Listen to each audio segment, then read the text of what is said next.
This piece of crap is a Dell optiplex from 2004 or something. Rocking a 2.8 GHz Pentium 4 processor, runs Windows XP, and there's no discrete video card. Funny story about how I got this computer actually. So I was talking with a local recycling electronics center online, and they told me they had a Pentium 4 computer they could give me. So I was like, yo, this is awesome, give me. So I went there, picked it up, brought it home, and I noticed that the capacitors looked like absolute crap. Here's a picture. And they said, wait, this is what's supposed to be happening. And then I noticed the power supply was ticking, so there's probably something bad in there, and it wouldn't even power on correctly. I was able to get into the BIOS once, but only because I removed one of the RAM slots. There was 2 GB of RAM in a slot that only supported 1 GB, so that was definitely a bottleneck. So they literally told me to bring the machine back, and I was like, okay. So once I brought it back there, they told me that they gave me the wrong machine.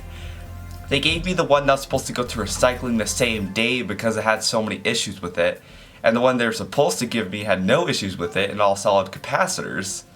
So we traded that out, and that worked out just fine. I'm not going to give the name of the business because I'm not trying to bash on them. I thought this was just an interesting story. The reason I got this PC in the first place is because I wanted to do some retro gaming. This PC is mainly meant to replace a 2002 Celeron computer that ended up blowing up in a huge bag of smoke. But a Pentium 4 should be enough, and 1.2 GB of RAM is the same amount the 2002 Celeron had, so it should be enough for any retro games I plan to install. This video isn't like, is this computer usable in 2018, because anybody knows that a Pentium 4 really isn't enough for anything in 2018. But this is just basically what I'm going to be using this computer for, and just an update basically.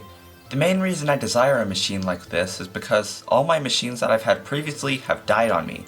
The 2002 Celeron died on me, the Dell Inspiron E1505 died on me, and the HPG60 didn't die on me, but it also is currently non-functional at the moment. Getting a Windows XP machine that will last me a long time will allow me to continue my series of thrift store games. The first episode of which was uploaded like a year ago and was edited with Windows Movie Maker.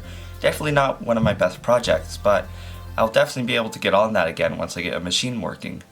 So under the hood, we of course have our 1.2 GB of RAM and our Pentium 4 processor under this massive Dell heatsink. The video card in here really isn't a video card, but more of a display adapter. As you see, there's no VRAM chips, and basically all it's doing is providing a DVI output. Also, yes, this computer does have a PCI Express port, although it's a Gen 1 and very not fast. There's this PCI card I put in here. It's a bit of a networking thing. I'm not exactly sure what it does, but I put in there because I could. For storage, I was originally planning to use a 40 GB hard drive from the 2002 Celeron machine, since it technically has an IDE connector, but it wasn't. This thing doesn't have Molex. It's technically Molex, but it's like really weird Molex. So instead, we have this 328 GB hard drive that's straight out of the 2009 HPG60. The other hard drive I would like to use in here is the one from the Dell Inspiron E1505, the 80 gig one. But for some reason, the Windows XP install got corrupted. It might be Windows 10's fault, it might be mine, but I don't know. I would have to assume the cooler in here is big enough to cool the Pentium 4 properly, although Core Temp think it's a Pentium D, but it is a hyper-threaded Pentium 4, which doesn't say on here for whatever reason, which might be why it doesn't say that, but we can just slide it into here and ignore the mess of cables, but this is where the computer is going to be staying. Let's turn this thing on. Go F2. Go into setup. Just a sec, let me focus. There we go. And we can view the specs. So it's a Dell System GX280, 2005.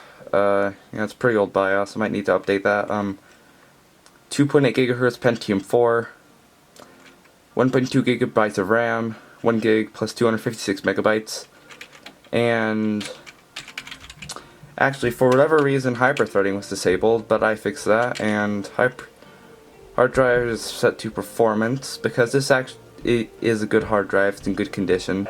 Let's go out of setup, and let's see this thing boot into XP. Just focus again.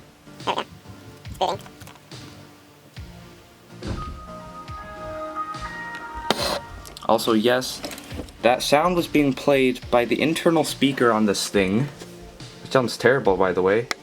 And if you recognize this background, it's because this is the same one that the 2009 Dell, HPG60 had. So far, I've gotten games like Midtown Madness to work with no issues whatsoever.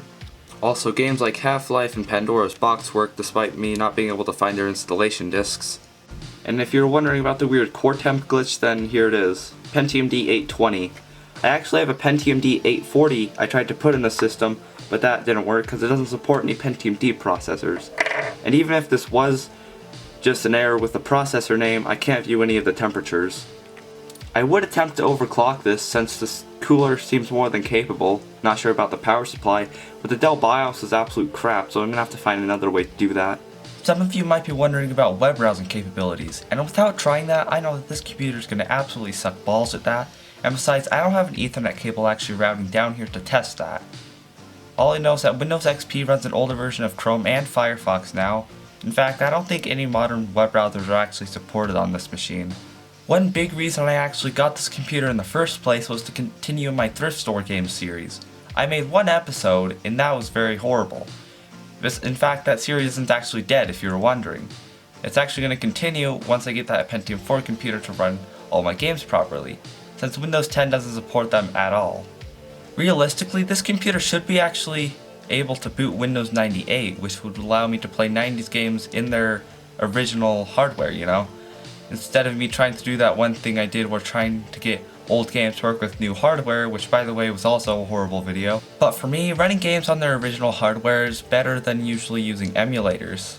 Especially since I never got my Windows 98 virtual machine to detect my DVD drive or really work right at all. Anyways, that's basically it for the video. If you enjoyed, consider subscribing. Every one of you helps. And with a quick side note, you may have noticed that the video quality is significantly better than it usually is. That's because I'm properly recording with a DSLR, and I'm finally retiring the old Canon Vixia.